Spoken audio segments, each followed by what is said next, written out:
Good morning everyone. Today I am going to provide you a full revision of physics class 12th जिसमें मैंने maximum previous year question और sample पर question को mention किया है। आइए एक बार स्टार्ट करते हैं इसे। तो सबसे पहला क्वेश्चन CBSE सैम्पल पर 2025-26 का है। इसमें क्या बोला है, if a charge hollow sphere and a solid sphere of aluminium and copper, एक एल्यूमिनियम का है दूसरा कॉपर का है, ठीक है, दूसरा कॉपर का है, ठीक है।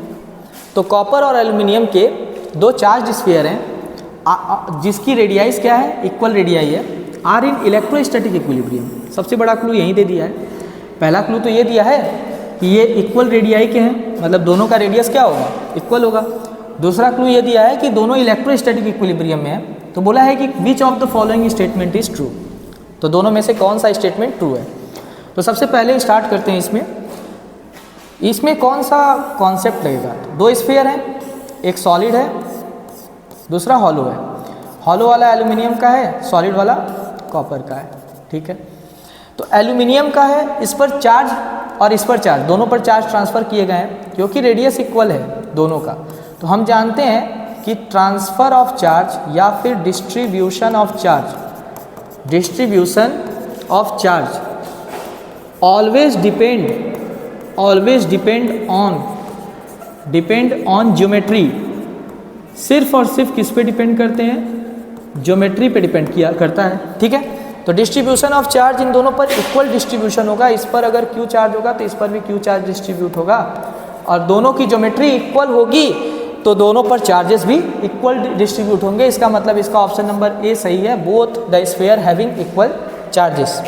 चलिए आगे बढ़ते हैं, ये बहुत ही इजी सा क्वेश्चन था। नेक्स्ट क्वेश्चन देखते हैं। ये क्वेश्चन भी सैंपल पर का क्वेश्चन है इसी साल का, और इस क्वेश्चन में करंट इलेक्ट्रिसिटी का कॉन्सेप्ट पूछा है, ठीक है। देखते हैं एक बार। लिखा है a coil contain an number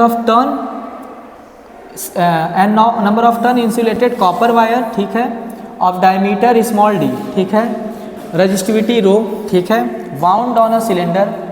एक सिलेंडर है, इस सिलेंडर के ऊपर चारों तरफ से लपेटा हुआ है कॉपर का वायर, ठीक है।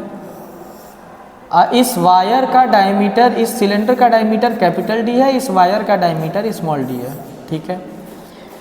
तो यहाँ पे लिखा है कि capital D is greater than small D, ठीक है। अब कह रहा है कि find the resistance, total resistance निकालना है, ठीक है। तो टोटल रेजिस्टेंस, क्योंकि ये भी क्या है, ये भी एक इंसुलेटेड वो है, कॉपर वायर है, ठीक है।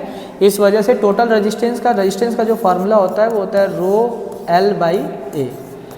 तो रो एल बाई ए के वजह से अगर हम निकाल लें तो काम हमारा हो जाएगा। अब ध्यान से सुनिएगा, अगर हमको लेंथ इस वायर की निकालनी है, एक कॉइल की लेंथ कितनी होती है, एक कॉइल की लेंथ, क्योंकि इसका वायर का डायमीटर तो आपका स्मॉल आर है, ठीक है।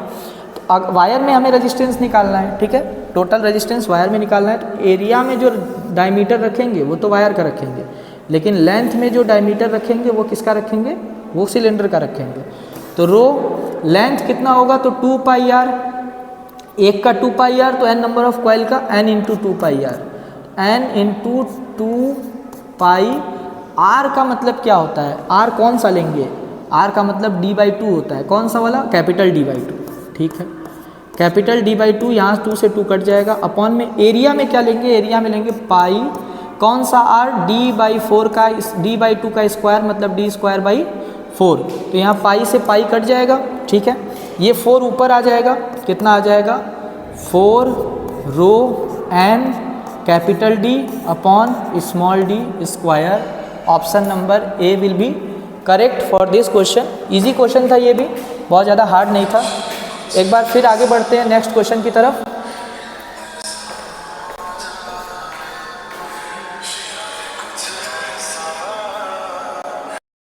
क्वेश्चन नंबर 1 क्या कह रहा है, देखिए। क्वेश्चन नंबर 1 कह रहा है कि in forward bias the width of the depletion region, depletion region का विड्थ जो है फॉरवर्ड बायस में क्या होगा। देखिए आइए देखा जाए इसे। तो कह रहा है in forward bias the width of the depletion layer, अच्छा इंडिपेंडेंट ऑफ वी, बिल्कुल गलत, वी पे डिपेंड करता है। अगर V को बढ़ाएंगे तो डिप्लेशन रीजन क्या होता है, घटता है। फॉरवर्ड बायस में क्या होता है, समझा रहे हैं। देखिए ये एक P टाइप सेमीकंडक्टर होता है और इधर क्या होता है, N type semiconductor. Forward bias में क्या होता है कि P टाइप को पॉजिटिव से कनेक्ट किया जाता है और N टाइप को नेगेटिव से। इसका मतलब जैसे जैसे वोल्टेज को बढ़ाएंगे, जैसे जैसे वोल्टेज को बढ़ाएंगे वैसे वैसे यहाँ के जो P type in the sense holes इसमें होते हैं, होल्स इधर भागने की कोशिश करेंगे क्योंकि सेम चार्ज जा रहे हैं, ये पॉजिटिव और होल्स भी पॉजिटिव, तो होल्स किधर भागने की कोशिश करेंगे, अपोजिट डायरेक्शन में। और N टाइप से इलेक्ट्रॉन भी अपोजिट डायरेक्शन में, क्योंकि यहाँ पे भी इलेक्ट्रॉन है, ठीक है। ये इलेक्ट्रॉन इसको पुश करने की कोशिश करेगा और ये जो पॉजिटिव चार्ज है वो होल्स को पुश करने की कोशिश करेंगे। बीच में जो डिप्लेशन रीजन है वो डिक्रीज होगा।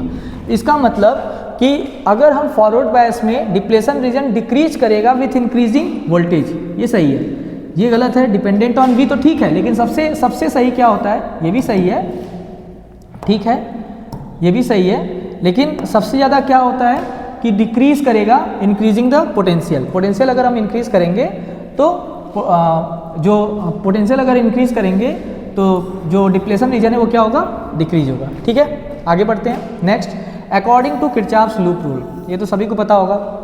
किरचॉफ्स लूप रूल में क्या होता है, the algebraic some of the change in potential around the close circuit must be positive. गलत है, ये पॉजिटिव नहीं नेगेटिव नहीं, दोनों गलत है। The absolute sum of the charge in the potential around any close loop must be zero. The algebraic sum, ठीक है, एल्जेब्रिक सम जीरो होना चाहिए, ठीक है। एल्जेब्रिक सम चार्ज का क्या होना चाहिए, जीरो होना चाहिए। Algebraic sum of charges in potential around close loop must be zero, ठीक है।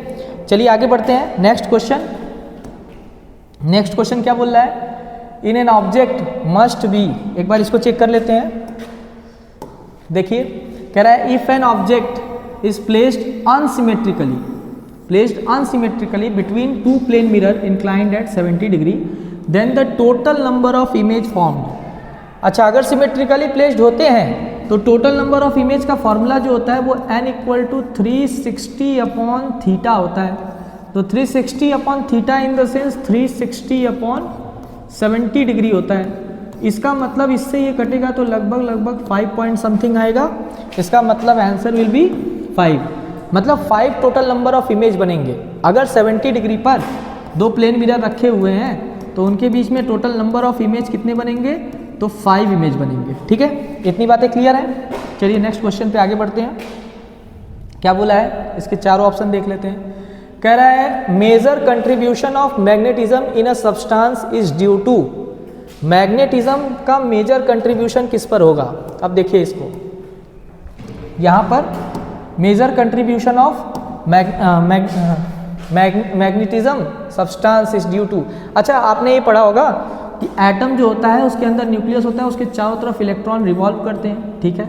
इलेक्ट्रॉन रिवॉल्व करते हैं और स्पिन फॉर्म में रिवॉल्व करते हैं। तो इलेक्ट्रॉन के स्पिन मोशन की वजह से जो क्योंकि ये एटॉमिक डाइपोल बन जाता है, क्या बन जाता है, इसके स्पिन मोशन की वजह से, due to spin motion of electron, due to spin motion of electron magnetism will occur, magnetism will occur, ठीक है।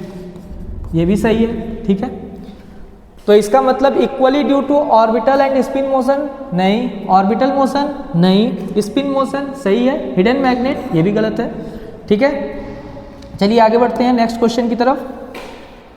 नेक्स्ट क्वेश्चन क्या कह रहा है, a parallel plate capacitor has a capacitance of C, ठीक है। मेरे साथ साथ आप लोग भी क्वेश्चन लगाना स्टार्ट कर दीजिए। A parallel plate capacitor has a capacitance of C, ठीक है। C कैपेसिटेंस है। If it is equally field with a parallel layer of material of dielectric K1 and K2, ठीक है, ठीक है। कोई पैरेलल प्लेट कैपेसिटर है, बीच में एक डाइलेक्ट्रिक K1 लगा दिया, एक डाइलेक्ट्रिक K2 लगा दिया है, सीरीज कम्बिनेशन वाली वाइब्स आ रही है। तो सीरीज कम्बिनेशन का जो फॉर्मूला होता है कैपेसिटेंस का, वो तो सीधे सीधे क्या हो जाएगा, क्यों, क्योंकि C = क्या होता है, ε0A/d, ε0A/d, ठीक है सर। C = हो जाएगा ε0A/d। अब आधे पर तो K1 है और आधे पर K2 है, तो d/2 पर क्या है, K1 है। तो यहाँ पे क्या हो जाता है, बढ़ता है ना, K1 टाइम्स बढ़ेगा ना, कैपेसिटेंस क्या होता है, K1 टाइम्स बढ़ेगा और ये C1 हो जाएगा। और C2 की वैल्यू क्या हो जाएगी, K2 और क्या हो जाएगी एप्सिलॉन नॉट A/D2, ठीक है। अब ये C1 C2 को अगर उसमें रखेंगे सीरीज कम्बिनेशन में तो 1/C equivalent equal to 1/C1 plus 1/C2, और यहाँ पर इन दोनों वैल्यूज़ को अगर हम रख देंगे तो हमारा आंसर आ जाएगा, ठीक है। इसको सॉल्व कर लीजिएगा। अगर डायरेक्ट फार्मूला आपको नहीं पता है, अगर डायरेक्ट फार्मूला पता है तब तो बात ही अलग है, ठीक है। 1/K2 एप्सिलॉन नॉट A/D/2, सारी चीज़ें जो होती हैं वो कैंसिल आउट हो जाती हैं। आपका जो फार्मूला आ जाएगा वो आ जाएगा 2K1 K2 upon K1 plus K2, ठीक है। नेक्स्ट आगे बढ़ते हैं। कह रहा है if a thin ring of radius R metre has charge Q coulomb, ठीक है, यूनिफॉर्मली स्प्रेड ऑन इट, पूरी तरह से फैला हुआ है। The ring rotate about its axis, ring जो है वो अपने एक्सिस के अबाउट रोटेट कर रहा है विथ कांस्टेंट फ्रीक्वेंसी, यहाँ फ्रीक्वेंसी दे दिया है, टाइम पीरियड नहीं दिया है, ठीक है। चलिए देखते हैं आगे क्या है। फ्रीक्वेंसी दे दिया है। The value of magnetic induction, the value of magnetic induction कितना होगा, तो इसमें सेंटर पे, सेंटर ऑफ द रिंग, तो सेंटर पे मैग्नेटिक फील्ड कितना होता है भाई, सेंटर पे मैग्नेटिक फील्ड कितना होता है, तो magnetic field B equal to कितना होता है एट अ सर्कुलर लूप के सेंटर पे, μ0I/2a। A का मतलब इसमें रेडियस दे दिया है कितना, R रेडियस दे दिया है तो इसको R लिख देते हैं, ठीक है। सर इतना हमें पता है, तो I और यहाँ पे तो टाइम पीरियड दिया है सर, तो टाइम पीरियड को कैसे एक्सप्लेन करेंगे, क्योंकि हमें पता है I इक्वल टू क्या होता है Q/T, तो I इक्वल टू हम और क्या लिख सकते हैं Q इंटू F, F का मतलब फ्रिक्वेंसी, मतलब I का एक नया फॉर्मूला पे बेस्ड इसने क्वेश्चन दे दिया है, देख लीजिए। तो CBSE हमेशा दिमाग को चैलेंज करता है, तो I इक्वल टू Q/T, तो I equal to Q into F, तो यहाँ पे I की जगह पे हम क्या लिख देंगे Q into F upon 2R, ठीक है। इतनी बातें क्लियर है। तो यहाँ पे हो जाएगा B इक्वल टू μ0I/F2R, है ऑप्शन में, है ऑप्शन में, देख ले, है ऑप्शन में, ये रहा, ठीक है। B will be the correct answer, ठीक है। आगे बढ़ते हैं। अच्छा क्वेश्चन, ठीक है। आज का लेक्चर यहीं समाप्त करते हैं।